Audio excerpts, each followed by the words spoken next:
everybody. Welcome to block week 4. This is session 1. We are doing property marketing and we're going to start with chapter 8, recruitment and training of real estate people. Right. What are we covering today? Today we're going to cover the importance of recruitment and selection, especially for real estate companies. We're going to deal with the recruitment process and we're going to go through the following 5 steps.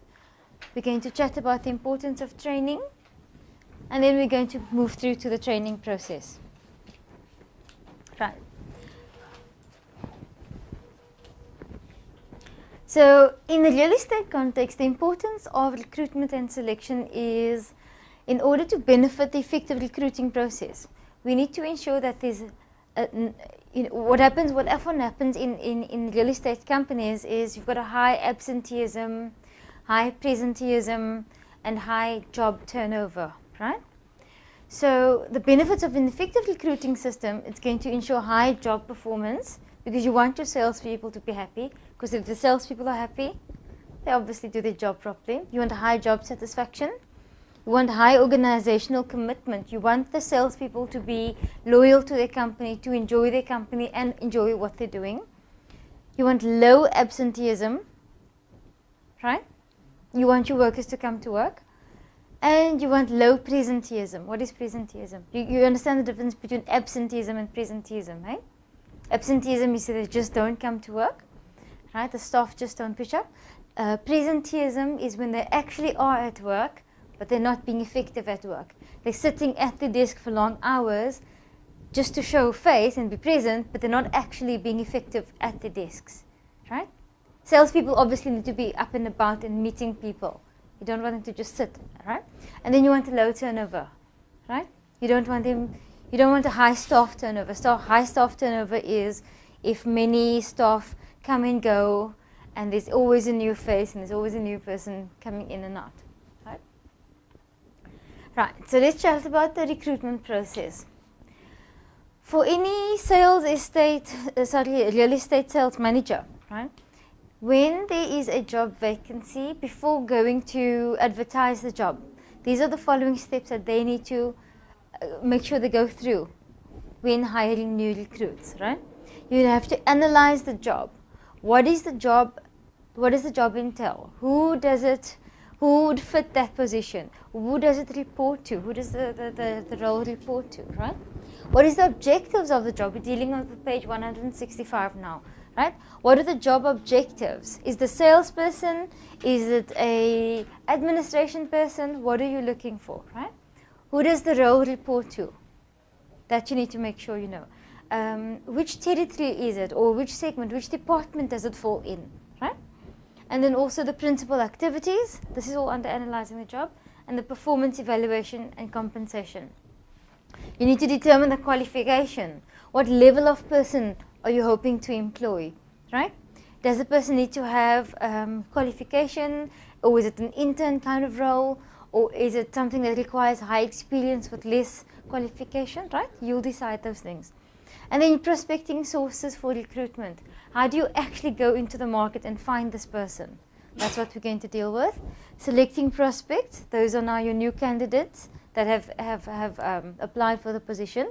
And then validating the recruitment process. That is the final step of the recruitment process. Right, I don't know if you can see that. Right, so this is an example of how we're going to analyze the job. We're going to start with the position title, right? And in a real estate context, we've got some examples. They've got, are you going to recruit a bookkeeper, an accountant, a receptionist, a manager, a sales manager, a broker, right? Office manager. That's the job title. Right, now you need to decide what the job objectives are. What is this person going to do? What role needs to be filled? Right? This identifies a primary goal associated with the stated position. Then your next step is, who is the person going to report to?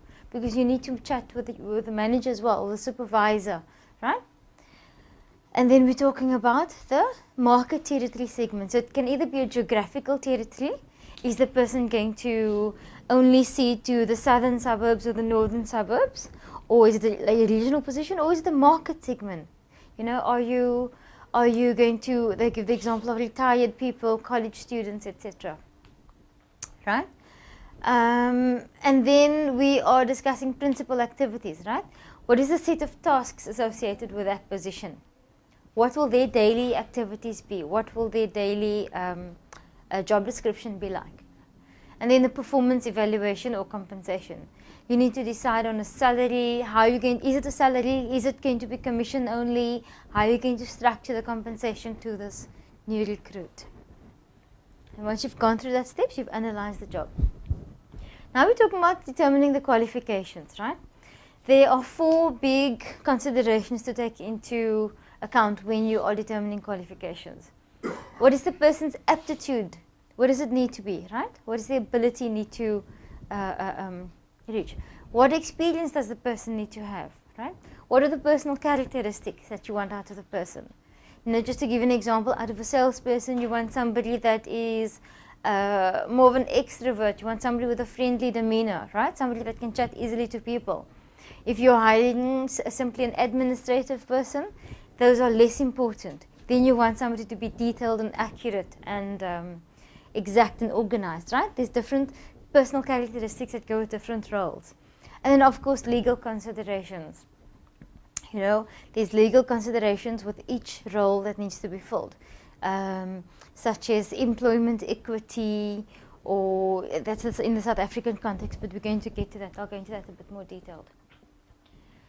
Right. Now the next step is, so we know we've analyzed our job, we've gone through these 5 steps, right?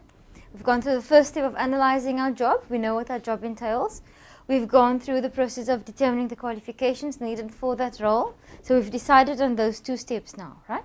Now the next thing we need to do is we're going to prospect sources for recruitment. This is us as an estate agency company actually going out into the market and finding those people that fit that criteria. How do we do it? This is just some examples of how we're going to find our ideal recruit. Job boards, right? You can display the advert on job boards. You can display it in the newspaper or in classified advertising.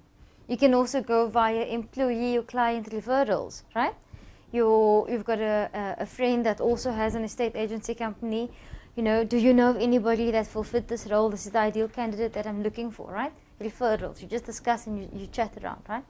Employment agencies, you can go straight to an employment agency and give them your criteria, and they go out into the market and they find that ideal recruit for you, and then you would pay them a commission to the estate, to the recruitment company. Okay? Educational institutions. Maybe you come straight to the source of where, especially if you're looking for somebody that's qualified, maybe that has little experience. You know, as an example, again in the real estate context, a canvasser. Do you guys know what a canvasser is? Right? So a canvasser is somebody that just goes out. Their only role is, well, not the only role, their primary role is to go out into the market and look for leads. So you want somebody, they might not have experience, they might have the right qualifications, but they simply go out and generate leads, right? You discuss if they feel the way in the market. Let's use the example of, we've got an estate agency company and we've got a sectional title scheme across the road that needs to be filled, and you're looking for ideal tenants for that place, right? I would then go find possibly a canvasser to work for me that is possibly still a student, doesn't need experience, possibly halfway through the qualification, just asks around at campus, that they just generate leads. They're just finding that right candidate for that position. That's called, not the candidate, the right tenant for the space. Sorry. Yes? Just for interesting, you find it, for example, where I'm working. Yeah.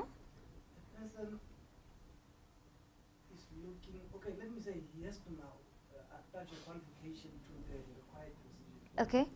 But really the way I have observed it, people look at himself and he will attach a qualification that is really not the key one, although he will be able to do the job. For example, Give me an example, I think, yeah. property administrator. Okay. Then he would attach a qualification of MBA or Okay. business administration. Okay. So I don't know sometimes whether even companies or even organizations, do actually sometimes lies with institutions to really see that really the Yes. qualification required Yes. is the right one. Yes. But I see it's lacking a bit. So that's why you see there is a lot of manipulation in terms of attaching the Yes. qualification. Yes. Any employer has to do the due diligence, so they'll get in 20 CVs. Well, they have to. They're going to fall short if they don't. They'll get in 20 CVs and they need to go through the referral, not the referral process, a reference check. So they double check that you do in fact have the qualifications that you do say you do, that you have worked where you say you worked, and so on. Okay. Career conferences. You get many career conferences where it's an event where they invite employers and they invite people that are looking for employment in a certain industry especially, and you just network and you meet people that way. And then of course professional societies. There's many professional, like the estate agency board perhaps, or you get all these different organizations where there's lots of people in that same industry. Okay, now we're talking about the fourth step in the process, right? You are going to actually go ahead and select your prospective candidate, right? So you've got all these people that want the job, you've decided on the job, you've analyzed, you know what the job entails, you've gone to the market. This is the stage where you're actually getting CVs in, you're actually getting the referrals and contact details of the people that might suit the job. Right, so we go through the following 6 steps. The first one is the initial screening. Right, what does the initial screening entail? The initial screening process is, let's say we chose the role of a canvasser, okay? So we're looking for a canvasser. He mustn't close the deal, he or she mustn't close the deal, perhaps they don't have the right qualifications or the experience yet, right? So you're just looking for somebody that can generate leads. That's our example, right? We're looking for a canvasser. So obviously the person needs to be outgoing or an extrovert or eloquent or good with meeting people, and it's got to have a friendly manner, right? And perhaps they must already have a portion of a qualification.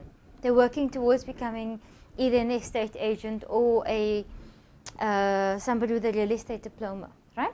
So let's take those 2 criteria, and you've got 20 CVs coming in, right?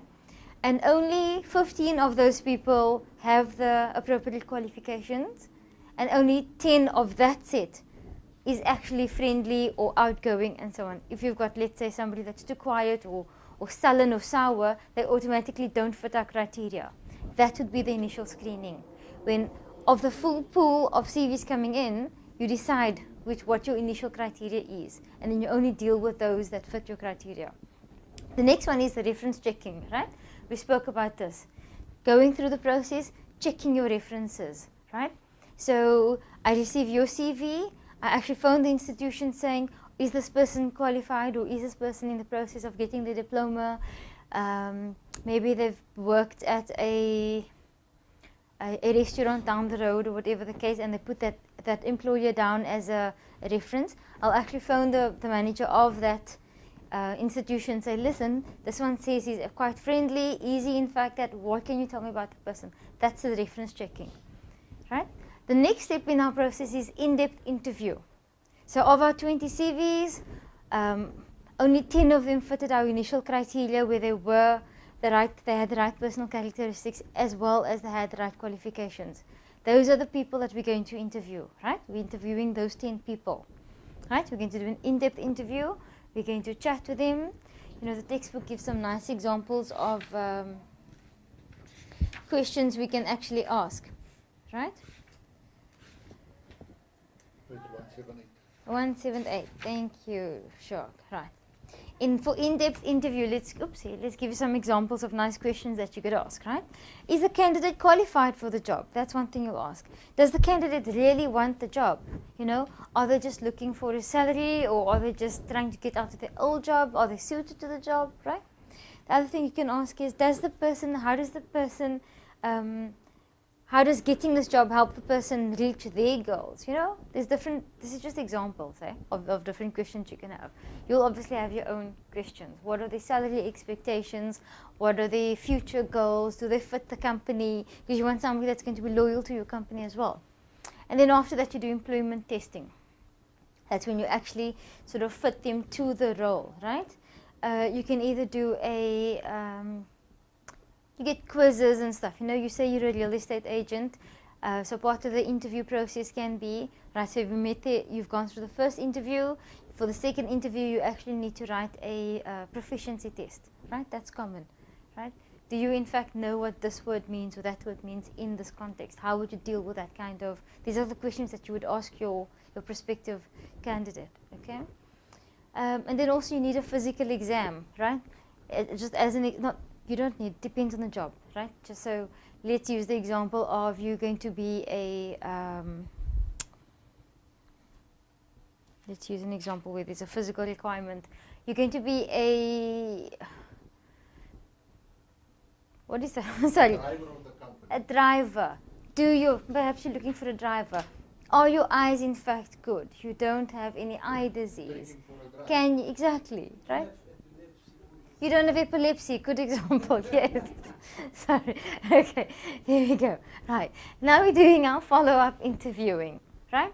So they've met the initial criteria, they fit in the initial screen, all their references check out, you're happy with what you see so far, and you feel that they're going to fit your company.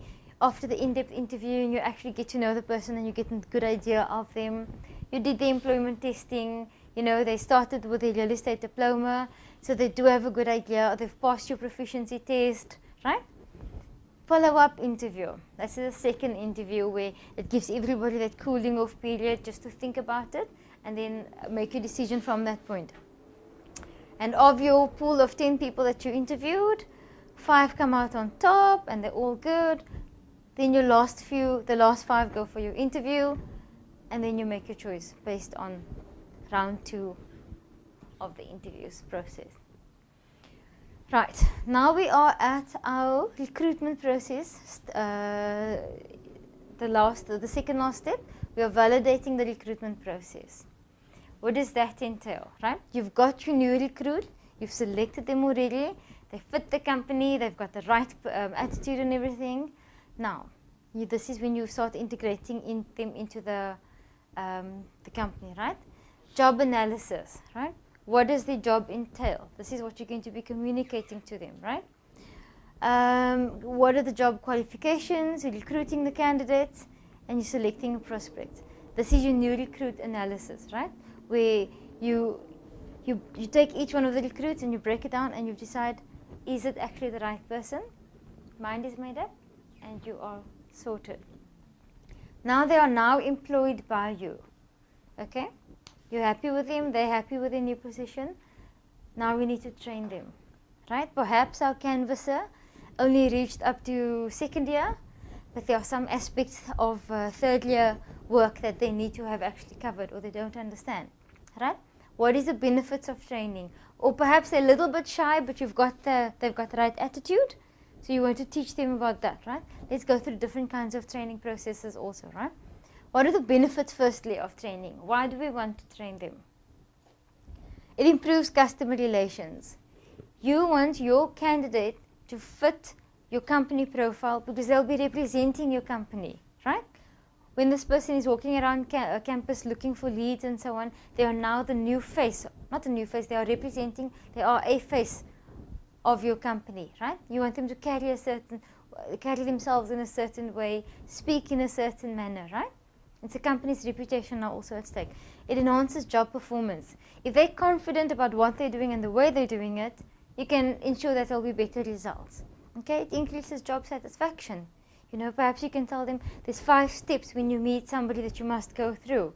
If you take them through those 5 steps as part of a training process, you'll know that they are doing the right thing and they are in fact quite happy.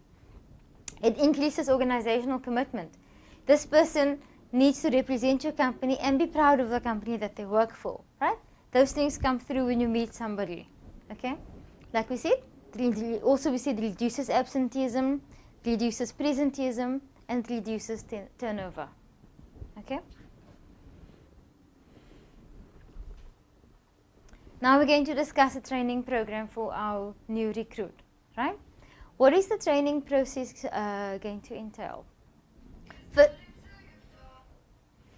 Firstly, we're going to assess the training needs, right? What are their training needs? Perhaps our canvasser has a strong qualification but little experience, and they've never actually dealt with somebody. Maybe you need to adjust your training program to be based on that. What is our budget for training? How much are we going to actually spend on this person? Because remember, it's company funds now. Are they going to do it outside of working hours? Are they going to do it inside working hours? Are we going to pay them for training, or must they first train and then be employed, right? You'll set that up. And then developing training programs, you're actually going to put together a training program specifically for that person based on this person's needs. Or maybe you've got a group of interns that's going to look for leads. Maybe you've got 10 canvases that you employed, right? You want a fully developed training program. Then we're going to evaluate the training program. That's once they've gone through the training program process, has it actually been effective, right? That's just your check for later on to see if you were in fact correct. Right, now we are assessing the training needs. Salesforce observation we need to do, right? What is the Salesforce survey? You're going to discuss with them the relevant points of what they need for their own training, right? You're going to assess their needs based on what they say. What is the management's objective? So what does management want these new interns to actually leave with at the end of the day, right? Customer information, customer survey, and company records. We are going to go through all these steps, and right? Customer information is, this is where, remember our recruits are now going to interface with our customer, right? They will also have, perhaps the last set of interns didn't in fact carry the company name properly. Maybe they weren't adequately prepared when they went out to the market, right? This is the feedback that you perhaps got from old clients. Okay, now we're talking about the budgeting process for our training program, right? We've allocated a certain amount of funds. How are we going to allocate those funds towards the training program, right? And that takes you through 6 different options. There's an all-you-can-afford approach that you can do, right?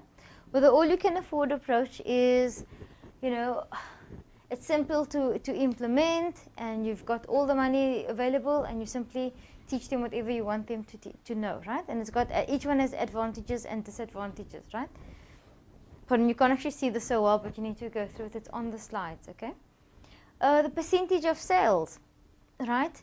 The amount of sales that you bring in, perhaps that amount can be allocated towards a training program, right? Percentage of profits, very similarly. Competitive parity, right? Where you're matching the, or you want to match or better your competitors in the market. Perhaps your competitors are simply just taking them through a 5-step training process, whereas you want your interns to actually be better and generate better leads. So you do 1 step better than them.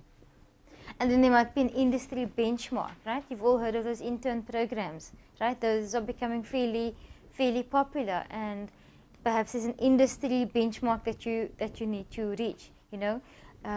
Maybe it's 3 months. The training program needs to last 3 months, you know, as an example of a benchmark. And then there's an objective and task approach to dealing with it, right? Where you notice that your intern is actually quite good with everything else. The only thing that they need assistance with is perhaps overcoming a certain obstacle, or they've got one aspect that needs to be seen to. That's when you take the objective and task approach, right? This is the only task that you see. Perhaps you don't have good computer skills, so we'll only zoom in on that and only work on that. Sure, that's actually quite small, right?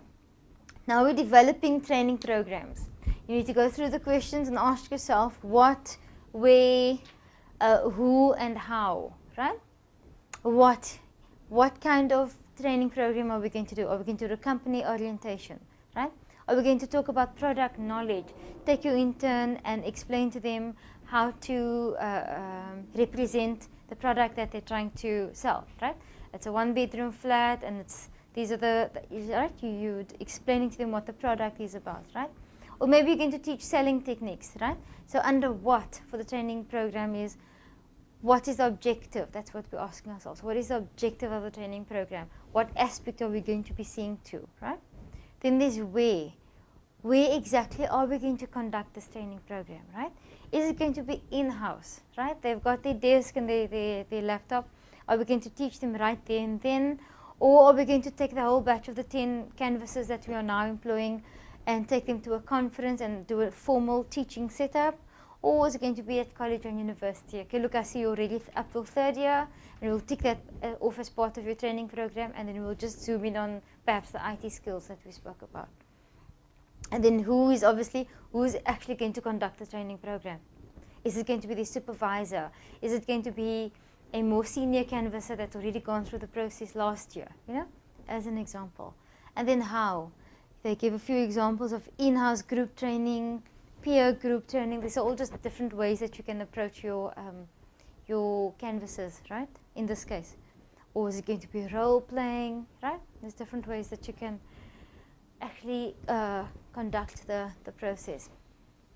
Right, so now our canvases have gone through the training program and they finished the 3 months internship or whatever it is, and you've decided on the compensation for that, and they've all passed. Now we're going to evaluate, was it in fact effective, right? This is something that takes place, let's say, at a management type of level. Right, so we need to decide, has the training in fact been effective? One thing you do is you chat to your trainees, understand their trainee satisfaction. You've gone through the training process. Did you like it? What aspects of it did you like? Was it effective? Are you in fact now computer literate? Or have you overcome your initial resistance to meeting new people? Let's say that the one candidate was shy or whatever the case may be, right? Get their feedback. The next one is you actually get the trainee knowledge. At the end of the training program, let's go through an assessment process, right? How much of what I gave you did you in fact absorb, right? And then you do trainee job performance. So now we are testing them in the real world, and of the 10 canvases that I employed, I see 8 of them are now generating good leads, but 2 of them haven't. Then we go in and we evaluate what went wrong, where are we, right? That's all under trainee job performance, right? We're evaluating the different ways of evaluating whether or not our program was effective. And that is it, right? We're at the summary now, right? So what did we discuss in this chapter, chapter 8? We spoke about the importance of recruitment and selection, why it's important in a real estate context. We spoke about you want to prevent absenteeism, you want to prevent presenteeism, you want job satisfaction, right? That's why we want the recruitment process to be sound. Then we actually went through the 5 steps of the recruitment process, which was analyzing the job, determining the qualifications of this person or people that we want to employ. We also prospected sources for recruitment. You selected prospects once we've gone through the process and we had an idea of who we in fact wanted to hire. And then we validated the recruitment process, which spoke about the importance of training, right? So importance of training, you'll notice, was very similar to the importance of the recruitment and selection, right? It's just going through that process to ensure the company is operating at an efficient level. You want people to not be absent. You want people to not just sit at their desks and go through the motions and not actually enjoy what they're doing. You want job satisfaction, right? All those things, very similar. And then we spoke about the 4 steps in the training process, right? First, you assess the candidate's needs. What aspects do we need to see to in the training process? Then we spoke about the budgeting for training. How much money are we going to allocate to it? How are we going to allocate it, right? And then we also decided to develop a training program. There were very many different approaches to developing the training program. There was different types of training programs, right? You'll decide depending on the role that you're filling. And then we evaluated training programs, right? So now that our candidates have gone through the process of the training program, now we assess whether or not it was in fact effective. Did they learn? Can they perform better? Are they happy with what they received as a training program? And that is it. Chapter 8, all finished.